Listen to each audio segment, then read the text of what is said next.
burgeoning, we actually responded to local need by supporting requests from community and local groups to design and develop sustainable food gardens to enable the participants to engage in a vocational and community learning environment.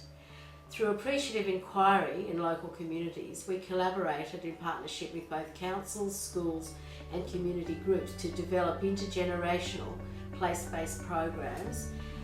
The objectives of these programs being that participants were included in designing and developing their own sustainable food gardens. This program, as it's gone on through several years, it has fully met the social inclusion agenda by providing opportunities and capabilities to learn, work, engage and have a voice.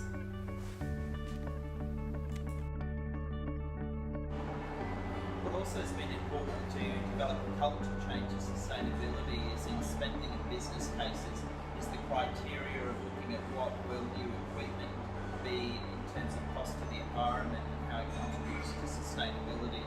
So recently we have introduced waterless chocolate kettles, which enables us to keep chocolate at a suitable temperature for students to work at without using excess water, without using excess gas or wasted chocolate being in inappropriate containers, and therefore with the amount of chocolate that we do here at Culinary Arts Institute, that is a saving not only in terms of cost of commodities but also in terms of energy.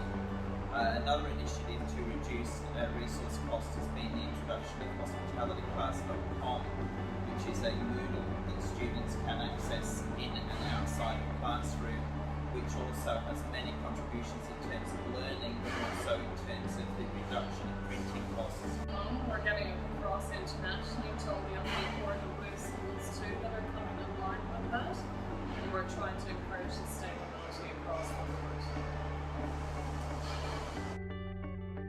We try and use the most modern equipment we can to show sustainability. In this case we've got induction stoves. We also have Paco jets, thermal mixers, rollers that are very, very energy efficient. Right, we've got 18 kitchens between the two campuses, so ordering food, it's very, very important that we keep a good eye on what we're ordering, because that has a huge impact on sustainability at the moment. And as we know, we're following food trends, and at the moment it's the 100-mile radius, so you try and source food from around the areas.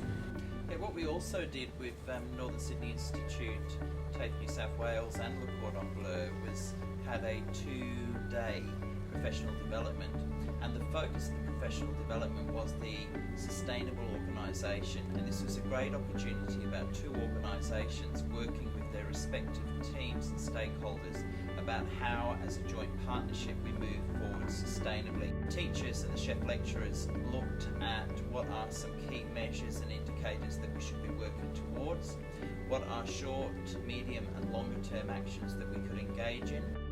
We've included 2 elective environmental units into our 5-unit course, or into a package, management package.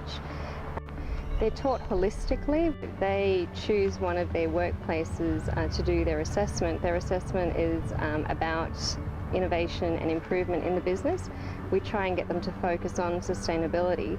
So they get the opportunity to present to their employers their physical assessments, and quite a few times we've had our students implement those new ideas into the business and will hopefully save the business some money. So they're looking at the triple bottom line theory, where they're looking at the financial as well as social and environmental aspects of the business.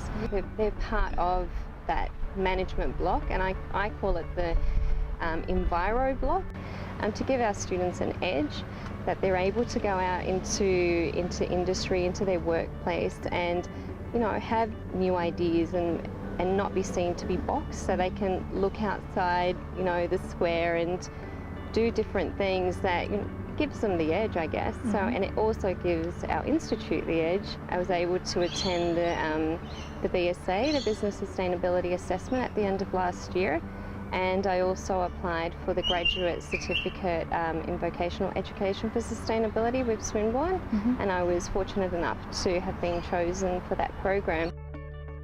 I am initiating the integration of sustainability into mainstream accounting courses and in sustainability training workshops, including carbon accounting and carbon management. There are sustainability managers and staff from Taronga Zoo, University of New South Wales, Veolia Waste Management, and Hewlett Packard, just to name a few.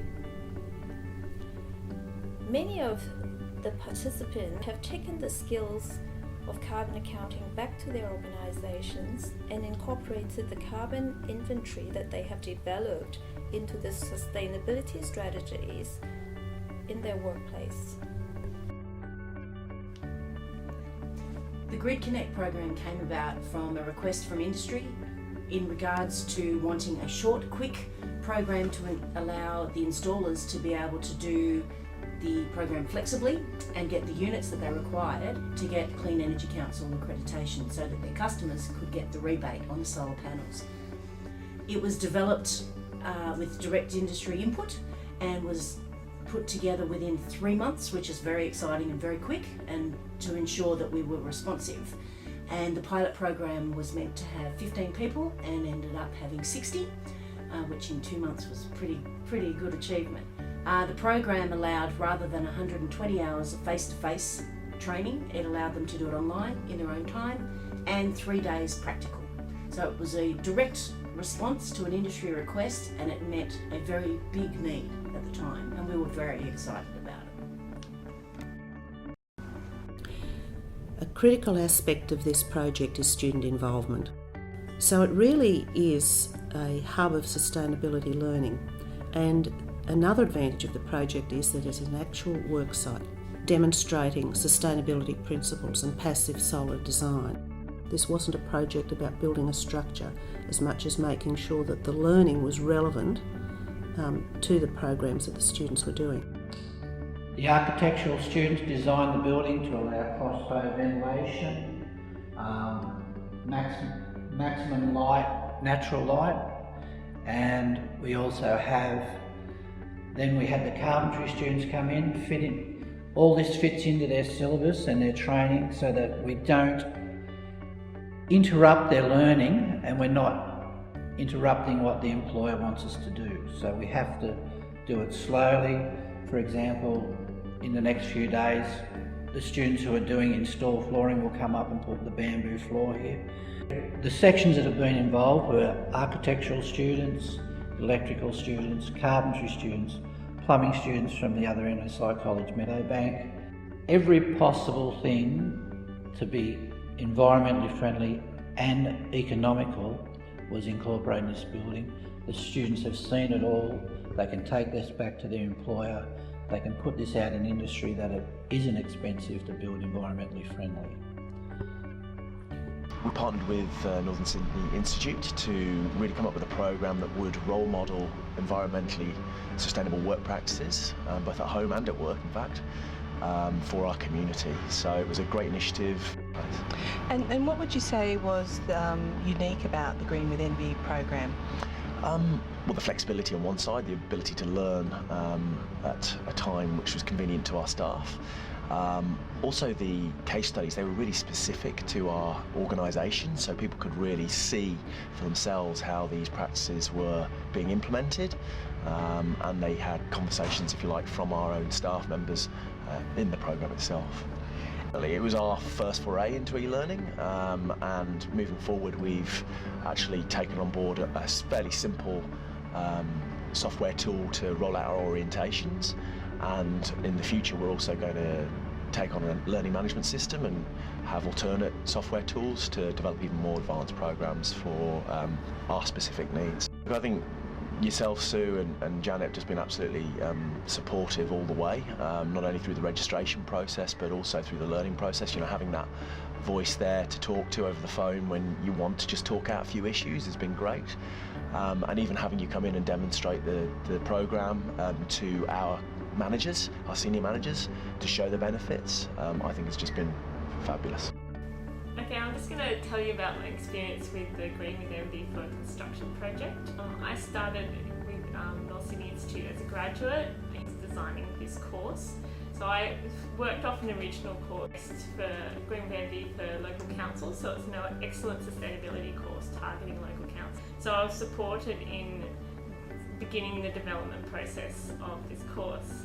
So what I did was I did a lot of desktop research and looked at what was consistent and still relevant to the construction industry, and then brought in all the additional relevant information such as compliance, the Pollution Act and other relevant bits that was part of the framework and still mapped to the equivalent unit in the construction training package, but also brought in relevant and practical information on all the recent changes that was occurring in energy efficiency and sustainability in the construction industry. We initially did some industry consultation to see if that would be relevant, so we spoke to Reconstruction and John Holland.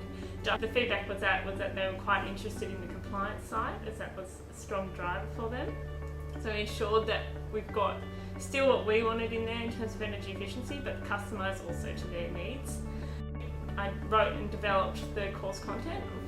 Through that course content, I then got it reviewed by a TAFE teacher with energy efficiency experience. He reviewed all the work that I'd done to ensure that it was correct. I put it up on Sakai, a learning platform. The content was sent externally as well for John Holland to read. Probably our flagship course is the Advanced Diploma in Applied Environmental Management, and that's a course that was locally developed here around 2005. And it's just been reaccredited, so it will be continuing, and it's a course that while it has some foundation in physical geography and the physical environment, it's much more about people, ideas and how we manage for sustainability. A lot of the students who do that then articulate into university paths, most Charles Sturt, Macquarie Uni, Western Sydney University. The Advanced Diploma of Applied Environmental Management is taught at two other institutes in TAFE, so in Riverina and in the Hunter. Part of the shift from conservation through to broader areas of environmental management has also meant that we're working with a much broader range of industry partners.